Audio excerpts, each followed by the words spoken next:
আমাদের general Mobin sir, United গ্রুপের president এবং আমাদের আলমগীর ম্যাক্স গ্রুপের ওনাদের পৃষ্ঠপোষকতায় আমাদের এই ক্লাবটা চলতেছে। আমাদের লাস্ট 15 ইয়ার্স কোনো ভালো রেজাল্ট নাই। আমরা 4 বছর ধরে 5 বছর ধরে এই টিমটাকে ওনাদের পৃষ্ঠপোষকতায় একটা ভালো পজিশন নিয়ে আসছি। আমরা প্রতিদিনে আমরা চ্যাম্পিয়ন হবো, ডে বাই ডে আমাদের ইমপ্রুভ হচ্ছে।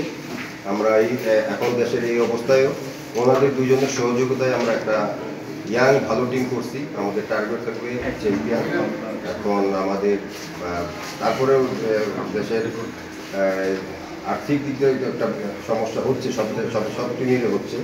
আমাদের এই সমস্যাগুলি আমাদের বিশেষ করে আলমগীর ভাই সহযোগিতা করতেছে।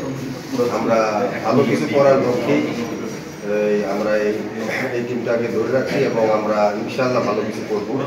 যারা দোয়া করবেন। সাম্প্রতিক সময়ে সুলেমান দিয়াবাতে কি প্লেয়ার আমাদের সাকসেসের পিছনে সুলেমান কিনা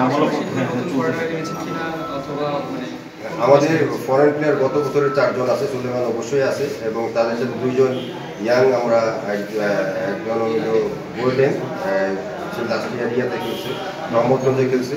আর একজন আমাদের 2 বছর আগে আমাদের কাছে খেলছে, মুজি ওর নাম, ও আসবে। 2 জন নতুন প্লেয়ার আমাদের আছে, একজন স্টপার, একজন অ্যাটাকিং মিডফিল্ডার।